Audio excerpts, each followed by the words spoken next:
welcome to another episode of Respections. We're out in the field, and once again we have returned to the Valentine-Varian House.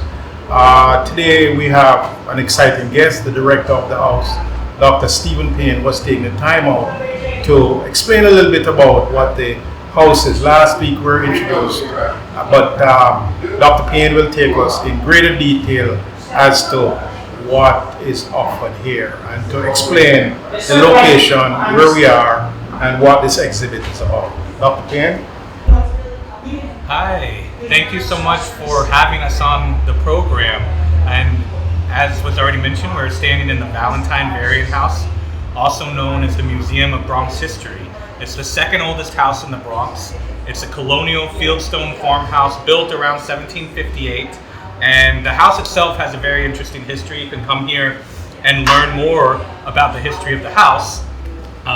But it also hosts changing exhibits on Bronx history. So anything from the 1600s all the way up to the present and further back than that. Basically, our focus is the entire history of human habitation of this area, which we now know as the Bronx. Now, the gallery that we're standing in right now, we are just opening a new exhibit today. It's called the Bronx Writers History, 1968 through 1978. And it has a couple different components to it. First, it provides an in-depth history of the rise of graffiti, which practitioners themselves knew as writing and still know as writing. That's why it's called the Bronx Writers History. From the late 1960s, is around when the exhibit starts, through the 70s. And we tell the story of the rise of graffiti, especially in the Bronx, as our focus through, as you can kind of see in the background, there's a variety of things. There's more recent pieces that some of the original pioneers, people who were, teenagers, in some cases even adolescents in the late 60s, early 70s, when they got into it. There's current pieces that they're still producing on canvas, not on trains or walls, but there's also historical blurbs about many of the pioneers that you see around us, and it has photographs of some of their work that they did do on trains back in the day, which is when they got started, but they're still active artists, and many of them couldn't have imagined that what they were doing at the time would turn into art. Many of them had no intention on creating art, but graffiti became a global phenomenon, and a lot of it started here in the Bronx and Uptown Manhattan. So that's this part of the exhibit. There's a lot of different things going on in this room. Come and check it out. There's even live or recorded footage of a round table we had here at the museum with graffiti pioneers back in November that plays on loop. Historical memorabilia, a lot of things going on. Now, there's a gallery behind us, a smaller gallery, and it's an interesting part of this exhibit because it takes the historical aspect and it brings it up to the present. Currently, we offer programs in two Bronx high schools taught by one of the graffiti pioneers, Staff 161. And he teaches an anti-gun violence program that provides historical and artistic training. Both the history of the Bronx in the 60s, 70s, what was going on. It's similar in many respects to what students in the Bronx face today. And within that context, he introduces the use of spray paint as an artistic tool, and markers and all of the other tools that graffiti writers first developed. And the students produce pieces. Many of them, it's their first time writing, first time using spray paint as an artistic tool. And in that small gallery in the back, you'll see dozens of pieces from Bronx High School students, all on the theme of anti-violence in one way or another. So that's another aspect of the exhibit that's currently up, and it wraps around into our hallway here at the museum. So come check out this exhibit. We offer new exhibits on a regular basis. We also, as I mentioned, you can get a tour about the history of this house, which goes back much further than this current exhibit. So you can check that out. We also offer a variety of programs, virtual, in person. You can go to BronxHistoricalSociety.org to check that out. We also have the Edgar Allan Poe Cottage. So there's a lot going on at any given week here at the Bronx Historical Society, and we'd love to welcome as many Bronxites and others here as possible. Just to mention a couple upcoming events, at our other site, the Edgar Allan Poe Cottage, on June 20th, in celebration of Juneteenth, we'll be having a poetry reading. Also, we have 2 times a month here at the museum, we have a free farmers market that we offer. Again, people can go to our website and check out all of this. There's virtual book talks coming up, and different kinds of health and wellness programming coming up as well, both here and at Edgar Allan Poe College. So thank you, like I said, and hope to see many of you all at our sites. Okay, great. So this half of the gallery here, the other half is Academy for Scholarship and Entrepreneurship students. This half is High School for Contemporary Art students. And one thing worth mentioning about that high school, it's on a Vanderchild's campus. And a part of our program this year at the high schools, we brought the first female hip-hop MC Shawrock, in as a guest lecturer. And she went to a Vanderchild's way back in the day. Maybe not way back in the day. She went to a Vanderchild's back in the day. So she had a special connection to that high school, and she decided to establish the MC Shawrock I Can't Be Stopped Scholarship through the Bronx Historical Society. So this was the first year that we awarded that scholarship to a student at High School for Contemporary Arts, a student pursuing a career in the arts. And it'll be awarded every year from here on out, thanks to the generosity of MC Shawrock, who still gives back so much to the Bronx. Even though she doesn't live in the Bronx anymore, she comes back to the Bronx a lot, gives a lot of love and support to the Bronx, and loves Bronx students, and is supporting them through a scholarship, which we help administer here at the Bronx Historical Society. Okay. I just wanted to ask you something quickly, Dr. Payne. I see you have some posters say violence tastes like something bad, and no violence, peace is key. Can you, from your own perspective, speak about how some of these artistic representations can speak to attitudes in the wider society? Sure, yeah. I mean, I think one of the most important parts of just art in general, whether it deals explicitly with an anti-violence message or not, is it's a tremendous mode of release, for any kind of negative energy, any kind of negative thoughts you might have. You release a lot when you produce some type of art, no matter what it is, but especially when you're trying to produce art that meditates on non-violence in some sort of way. You're thinking a lot on it as you're producing it. So that's one of the direct,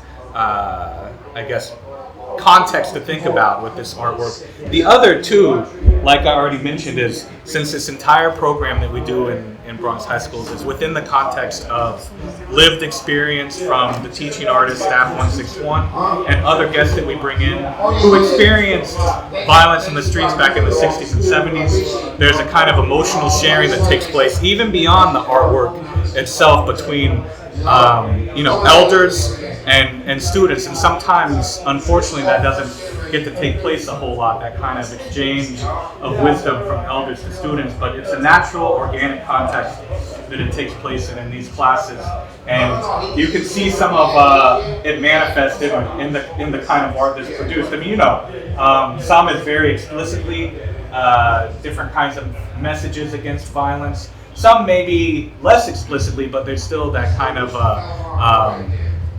creative expression that redirects energy from more negative kinds of modes of expression. Absolutely. May God bless you. My name is Carlos Guillon. I am 17. I'm a Dominican. The school that I go to is High School for Contemporary Arts, and this is the piece that has been housed there. First and foremost, before starting, I would like to give the glory to God. Without Him, any of this would not be possible. And yeah, let's get into the piece. So the piece is representing a dove, and specifically a dove made out of graffiti. As you can see, 3 specific colors have been used: black, white, and green, all of which are representing a specific thing. For example, the white and the pink are obviously correlating to, hold up. Alessandro. Do I repeat it again? Alright, so as you can see, there's 4 specific main colors: black, white, pink, and green. And the specific reasons why these specific colors were used are many. For example, when it comes to the white, black, and pink, it's specifically correlating towards the bird. Obviously, one, because it's dove-like colors, and two, because white is usually considered as a very pure color, a very like holy color in a way. The reason why green was selected for the background was simply because looking at color theory, when it comes to like specifically pink and whitish tones and blackish tones, I feel like green allows it to be a mood that is set in a way. When it comes to the wording, as you know, the neck basically says glory be to God. As always, going back to what was said originally, none of this would have been possible without him. And the whole entire like wording on the arm is non-violence, which is basically correlating towards the message that is being said within this whole entire like exhibition, which is just simply correlating to non-violence found in the Bronx. When it comes to all of this, even though the piece is kind of unfinished, telling by the wings and everything around that sort, hopefully it shall be completed soon. But besides that, this is basically the piece. Thank you for your time. You can find me on Instagram at Gene the Burger. The other accounts are at Guillaume. And yeah, just simply thank you for this opportunity, and may God bless you. Have a great day. Thank you so much. Yes, thank you. Hi, I'm Charmin 65. And I'm Staff 161. So we're here at the Bronx Historical Society Museum today, here on June 8th, and we just about completing an event that highlights aerosol painting. Aerosol painting comes from the late 60s, early 70s here in New York, and we're highlighting the Bronx Writers. And one of the Bronx in fact, the first female, the queen of graffiti, is right here, Charmin 65. Yeah, so she's from that area of the South Bronx, where a lot of the early pioneers of graffiti art, which eventually led into what people see now as street art, right? It's the hand control factor. So spray paint was invented in 1949 and came on the market in the early 50s as a utility tool to paint cars and bicycles and stuff. But by the late 60s and early 70s, kids here in Upper Manhattan and in the South Bronx started, using it to basically what people would consider vandalism. But now it's a worldwide art form, So we're here to celebrate that. After I completed a residency in the public school system, teaching high schools kids. One of them was just interviewed earlier, right? Carlos, right? And he's like one of my better students. Very, very talented when it comes to art. I am the first female who got on the tracks and wrote her name. I started in 1969, actually on a billboard, but when about 71, 72, I was introduced to the trains, and I got on the tracks, back then, and did it myself. What did you write with? I wrote with spray paint, and I wrote with markers. We had an array of markers. We had uni-wides, mini-wides, and of course the great pilot markers. We used opaque markers, but I digress. As a female writer, with nothing but the guys, I was treated like one of the guys. I had to climb my own fences. I had to do my own pieces. We were mainly taggers. We were writers. We weren't graffiti artists back when I started. And then from writing, graffiti as they call it, I don't like the G word, but there were those who took it to a different level. Guys went to do top to bottoms, big, beautiful pieces on the subway. Characters, exactly. Yes. Whole cars, just amazing work. Yeah. So you remember Phase 2, right? Yes, of course. Yeah. Super Cool 223. I remember Super Cool 223. Stay High 149. Stay High 149. Yeah. AJ 161. League 501. Who was Hope 62. So this is the red. 954. Lee 163. Lee 163. Bug 170. SJK. Mike 170. Nova. Oh gosh, there's so many. I can't think of them all. It's all jumbling in my head. But those are some of the ones who really we pioneered it. Yeah. Well, yeah. But to put it in all that in context, Charmin was one of the early members of UGA, and UGA was one of the organizations run by a young person by the name of Hugo Martinez, Hugo Martinez, that introduced writing or aerosol art to the mainstream. So, you were both young people at the time. Yes. And was there a fear of going on the tracks? Do you remember any incidences that were near misses or any particular location that you'd like to talk about? Well, here's the thing. I want to answer that. Well, there was no fear. The fear was of getting caught and your parents finding out. That was the big fear. I didn't fear the police. I didn't fear the transit workers, who were actually worse than the police were to us. But my biggest fear was my parents finding out that I was scribbling on the subway as my dad would put it. Well, to young people's, especially to young people that were in street gangs and stuff like that had to deal with that getting knifed or shot, right, or bludgeoned to death with rumbles and stuff. Spray painting in the yard, a transit yard, or on a layup was like the least of our worries. That was fun. Yeah, the adrenaline part of it. You have to understand, you're dealing with young people under the age of 16, and the adrenaline from doing that, something badass, so to speak, right, would make it fun. Okay, can you talk a little bit about the programs that you oversee here at the Bronx Historical Society? What you do, what ages you encourage, and how somebody gets involved in one of your programs? Okay, so the whole art form moved on to another perspective, another horizon, which is in the mainstream art world. So the thing is, okay, so you took something from the street, right? And not everybody in that something was able to be successful in it, because not everybody was an artist. But those that are successful in it should automatically give back to the community from where they took it from. Alright, so I think people like Dr. Payne. Dr. Payne is the director of the Bronx Historical Society, who interviewed me a couple of years ago on his aerosol project. He's a very nice man. Yeah, and he interviewed Charmin as well. You can see those interviews on YouTube. But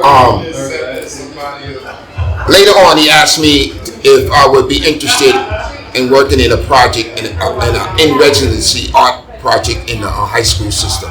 And so eventually, put it in a nutshell, I started working in 2 high schools. Okay. 2 high schools in the Bronx here. Okay. And those high schools, I teach aerosol art in the history. Okay, yeah. Very good, very good. Well, I want to thank you both for taking the time out.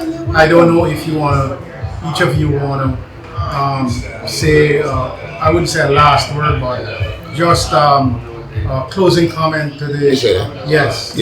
I enjoyed working with staff 161. He's an amazing man.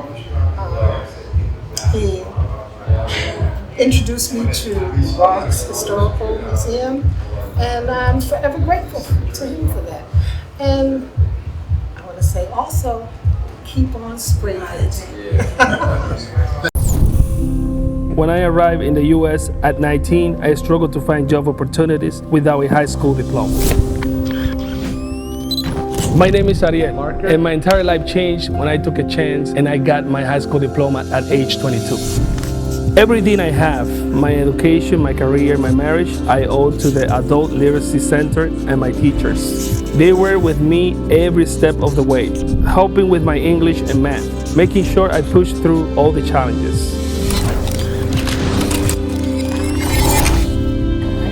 Oh my goodness. So Ariel, we made this yearbook for you. It has notes from all the people that are here.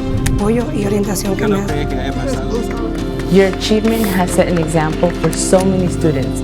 Most importantly, your daughter. Education was the key that unlocked all my opportunities. When you graduate, they graduate. Visit finishyourdiploma.org to find free and supportive adult education centers near you. Great. So the smaller gallery we're standing in right now is a part of the overall exhibit of Bronx Writers History, 1968 to 1978. But this part of the exhibit brings it up to the present. As I mentioned, we do programs in 2 Bronx high schools, anti-gun violence programs that also teach the history of the Bronx and teach concrete artistic schools, like use of spray paint as a tool, use of markers as an artistic tool, how to get into galleries, mural making, a lot of different things. And it's taught by one of the pioneers of graffiti from the Bronx, Staff 161. He goes back to the late 60s, and he's here today, and he teaches these seminars for us in 2 Bronx high schools. So in this half of the room is student artwork from Academy for Scholarship and Entrepreneurship on the Albert Tuitt campus. Okay, so this work behind you, Dr. Payne, can you tell us a little bit about it? This love, I suspect it's love as the title. Can you tell us a little bit about it? Yeah, sure, I'd be happy to. So when staff goes into the classrooms at both the high schools and is interacting with students, he challenges them first to think about the history of the Bronx in the late 60s, 70s when he was growing up, the violence that was on the street, and how not only graffiti, but obviously, MCing and DJing, breakdancing, all of the elements of hip hop provided an outlet for kids and teenagers to get away from that violence at the time. And he challenges students to, many of whom face similar challenges today, with the defunding of in some cases, arts and music programs in schools, with violence, sometimes pretty bad violence with guns on the streets. He challenges students to use their art as a means to escape all of that and to create another world for themselves. So what you see here is students kind of taking that overall framework and moving it into the direction they want. So love, is a riff on that theme. Evil is whack, a riff on that theme. Some of the smaller... So this would be oil and... this is canvas, right? It's canvas, yes. And it's primarily... Actually, this one is exclusively spray paint. Spray paint. Some of the canvases have markers and, a few other elements added, but this one is entirely spray paint. And in almost every case, the students are using spray paint for the first time. And I don't know, for folks who haven't tried to use spray paint as an artistic tool before, it can be incredibly challenging. A lot of times it will drip a lot if you don't know what you're doing. So if people notice in all of these student pieces, these are students who started using spray paint in a lot of cases 2 or 3 months ago. There's almost no drips, no lines, very skillfully done. And the speed at which a lot of students connect with this history, connect with this mode of visual expression is really impressive because, it's Bronx culture, it's Bronx history. It still has direct ties to what students experience today. So in some cases, one of the highest praises, I think, for our program is there were students who hadn't been coming to class for 3, 4, 5 weeks, maybe a couple months. They heard about the program and they started coming to school because of this. Yeah. Excellent. Can you tell us, Dr. Payne, how did graffiti move from being something negative to mainstream and acceptable? Yeah. Can you talk a little bit about that? Yeah, sure. So, as you mentioned, of course, when graffiti started to spring up in the streets of New York and other urban areas around the U.S. in the late 60s, it was viewed very negatively. Acts of vandalism is how it was viewed. And a lot of that early graffiti started out as basically people just writing what's called tags, you take a name, it might be a nickname, you maybe add a number in some cases, but just kind of basic tags. Now, before too long, those basic tags started developing, in some cases without the kids at the time who were doing it, without them even intending on it, various stylistic elements, characters in the mix, backgrounds, all kinds of complex lettering styles. And that very quickly moved from walls and buses and trucks to first the inside of trains and then the outside of trains, which people treated as large canvases, and added more and more elaborate lettering style, more and more artistic elements that weren't really at play at the very beginning. But we're talking a matter of like within 3 or 4, 5 years, it suddenly became a very elaborate artistic thing. So when people who weren't necessarily graffiti writers themselves saw this in the art world, they were drawn to it, took photographs, and those photographs helped spread graffiti first around the world, and it was around the same time that it started entering into galleries. In a lot of cases, it was just a handful of people who ended up in galleries. A lot of the pioneers and originators of graffiti never received the recognition that they deserve for developing this as an artistic mode of expression. But now, as part of this exhibit and many other exhibits like this, a lot of the pioneers are able to show, the talent that they still have and that they had back in the day. And as with staff, they're able to pass on some of the concrete skills that they didn't really know how to use, in a gallery setting or things like that, to students today to be able to use those skills in galleries, on murals, get commissioned to do murals. It's a very high in demand set of skills in the art world that Bronx students are now learning through this. So it's been a whole process, but the seeds of graffiti entering into galleries were there pretty much from the very get-go, with artistic elements at play, just not as fully developed as they became. Excellent.